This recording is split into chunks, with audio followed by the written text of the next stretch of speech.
সবাইকে শুভ সন্ধ্যা। বছরের শেষ সময়ে ডিসেম্বরের ঠিক শেষ আর অল্প কদিন পরে 31 নতুন বছর আসবে 2025 সাল। সে 25 সালকে বরণ করে নিতে নানান দেশে চলছে নানান প্রস্তুতি। বিশেষ করে আমেরিকার টাইম স্কোয়ারে হাজারো মানুষ, লাখো মানুষ প্রতীক্ষার ফল গুনবে ওই সময় কখন নতুন বছর আসবে, বলটি কখন উপর থেকে নিচে পড়বে। সে ম্যানহাটনের কথা বাদ না দিলাম, ঠিক আমি এই মুহূর্তে রয়েছি কাতারের রাজধানীর দোহার স্পারজন, যেখানে খেলাধুলার জন্য খুবই মনোরম একটি স্থান।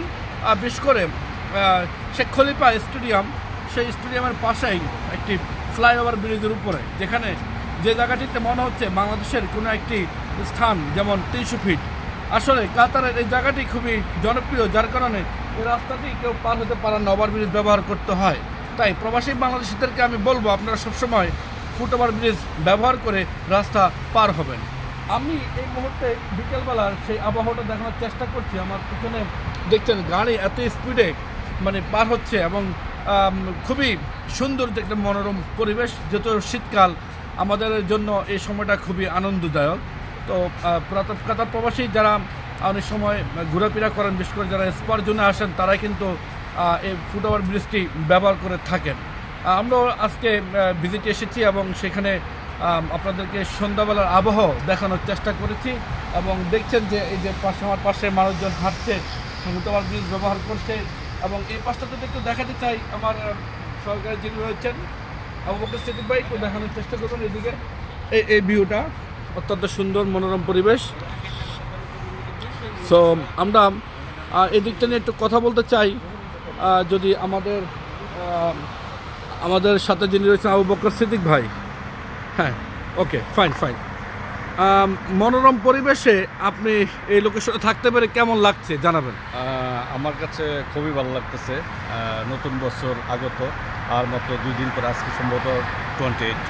সো এখানে এসে বিশেষ করে এসপার জুনের পাশে এই ফ্রোজন রোডের ওপরে যেই ওভারব্রিজটা রয়েছে এত সুন্দর, আমি ফিল করতেছি যে আমি বাংলাদেশের প্রায় 300 ফিট রাস্তার যে ইয়াটা আছে, আমি ওখানে আছি। আমার কাছে এরকম মনে হচ্ছে, খুবই সুন্দর।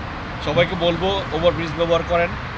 এই যে দৃশ্যটা যদি দেখেন, পিছনে তাকাবেন, দুই পাশে গাড়ি চলছে, তার মাঝখানে আপনি দাঁড়িয়ে লাইভ করছেন, অংশগ্রহণ আমাদের সাথে রয়েছেন। সো এই দৃশ্যটা আপনার কাছে কেমন মুগ্ধকর মনে হচ্ছে? আমার কাছে খুবই সুন্দর লাগতেছে। দুই পাশ দিয়ে গাড়ি যাচ্ছে, আমরা ওভার ব্রিজের উপরে আসছি। এখানে আমার কাছে এত অভূত পরিবেশ বলার মতো না, খুবই সুন্দর। এবং আজকে ওয়েদারটাও খুব সুন্দর কাতারে, নাইস একটা ওয়েদার। তো সবাইকে বলবো যারা কাতার প্রবাসে আছেন, অবশ্যই ওভার ব্রিজ ব্যবহার করবেন, কাতারের নিয়মকানুন মেনে চলবেন। থ্যাংক ইউ, আপনাকে অসংখ্য ধন্যবাদ আমাদের সাথে যুক্ত হওয়ার জন্য। ধন্যবাদ আবু বকর সিদ্দিক ভাই। কিন্তু একটি কথা বলেছেন বছর শেষে, এটা আসলে গুরুত্বপূর্ণ কথা, যে যাই কিছু করবেন না কেন, অবশ্যই রাস্তা পারাপারের সময় ফুটওভার ব্রিজ ব্যবহার করবেন, কাতার সরকারের নিয়ম নীতিগুলো মেনে চলবেন। এবং বাংলাদেশি হিসাবে আমরা গর্বিত যে দেশে থেকে আমরা রেমিটেন্স পাঠাচ্ছি নিজের পরিবারের জন্য। তারপরে কিন্তু হায়নার দল উৎপত্তি থাকে সবসময় মানুষের ক্ষতি করার জন্য। সেই হায়নাদের থেকে দূরে থাকবেন, নিজের দিকে খেয়াল রাখবেন। সবাই ভালো থাকবেন। আকাশ বিদায় নিচ্ছি কাতারের দোহার ফুরুসিয়া স্ট্রিট এবং স্পার জোন ওভারব্রিজ থেকে। Thank you so much.